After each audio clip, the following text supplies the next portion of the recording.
د خوبونو جزیرې. لیکوال جبران خلیل جبران. ژباړه زینب صالح. لوستونکي مرسل احمدزی.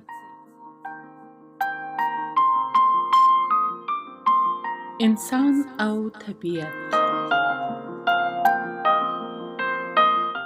یو ورځ سهار زه په یوه سمسوره کرونده کې له طبیعت سره په خبرو وم. تر اوسه لا خلک په خواږه خوب ویده وو. زه د شنو وښو پر نرم فرش ناست وم او پر ځینو پوښتنو مې فکر کاوه. د ښایست حقیقت څه دی او د حقیقت ښکلا څه ده؟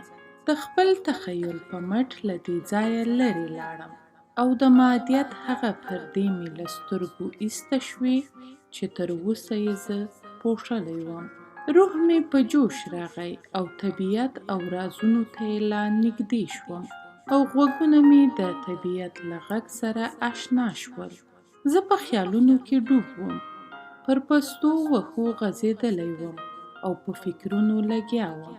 په دې کې د سحر یوه پسته او خوږه څپه د ونو له څانګو نه زما لوري ته راغله او لکه د خوار او بې کسه یتیم په څېر یې له خولې آهونه ویستل. ای ښکلې وږمې، ته ولې ناکراره یې؟ ما ترې وپوښتل. هغې ځواب راکړ. زه له ښاره راستنه شوې یم. د ښار سړکونه د لمر د ګرمۍ له امله تبې نیولي دي او رنګارنګ ناروغۍ په پاکو او ښکلو جامو کې نغښتې دي. په داسې حال کې ته ماته د آه او درد پیغور راکوي. بیا مې پام د ګلونو نازکو غوټیو ته واوښت. هغوی هم وړې وړې سلګۍ وهلې. ای ښکلي ګلانو، تاسو ولې ژاړئ؟ ما ورته وویل. یوه ګل خپل نازک مخ ماته راواړاو او په غوږ کې راته ورو شان وویل. موږ ځکه ژاړو چې اوس به یو څوک راشي، موږ به له خپلو تنو ځنې جلا کړي او د ښار په منډیۍ کې به مو وپلوري.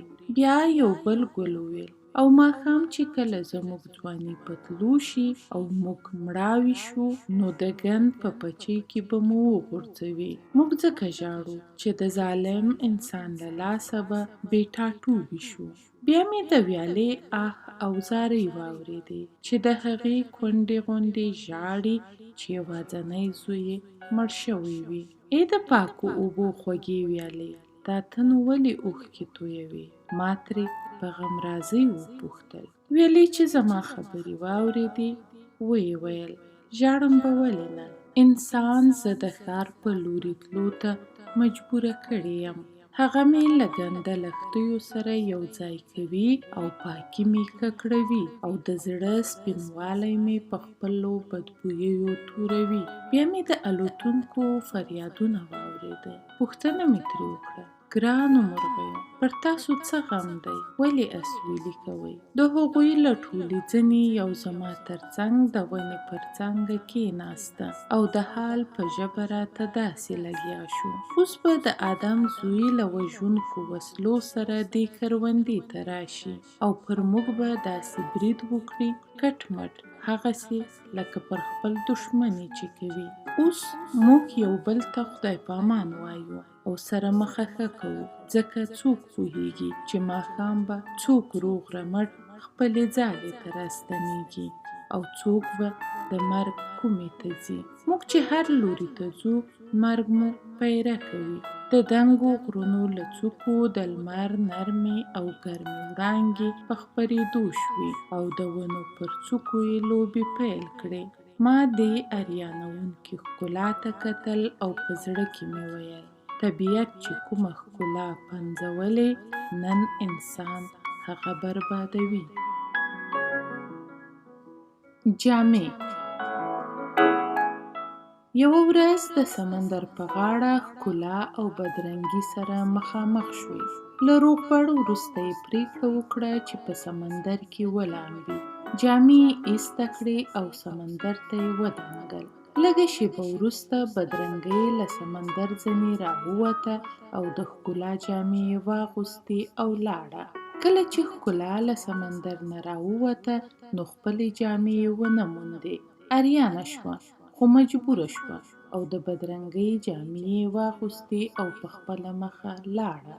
تر نن ورځې هر څوک پر یو د بل ګمان کوي، خو داسې خلک به هم وي چې ښکلا یې لیدلې وي خو د بدرنګۍ پردې یې سترګې نه وي غولولې، او داسې خلک هم شته چې د بدرنګۍ حقیقت ترې د ښکلا پردې نه وي پوښلي.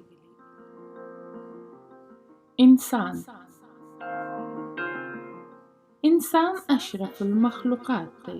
فرښتو ورته سجده وکړه او د دواړو جهانونو څښتن پر ځمکه واکمن کړ. همدغه انسان زرګونه پیچلې غوټې پر خپلو ګوتو پرانستلې او اوبه او هوا یې د ځان منونکي کړل.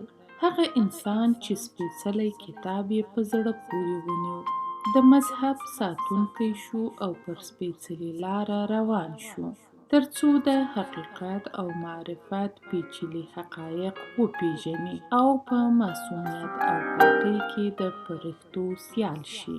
ځمکې په ډېر ویاړ سره په غېږ کې ونیو او اسمان ورته په ځلانده سترګو وکتل، خو افسوس له بده مرغه همدغې انسان د خپلې هستۍ او پیدایښت موخه هېره کړه.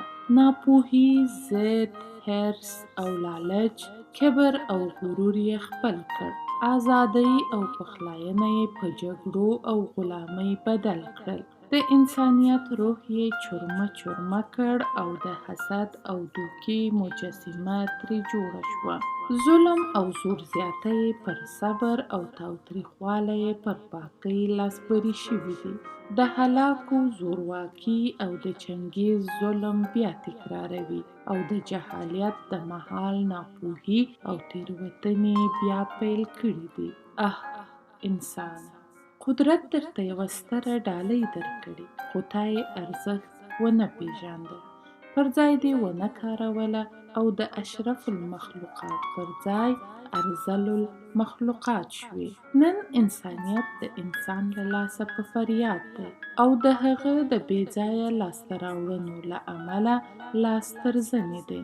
د هغه معصومیت او پاکي په معصیت او ګناه اوښتې او د مذهب ځای یې مادیت نیولی دی.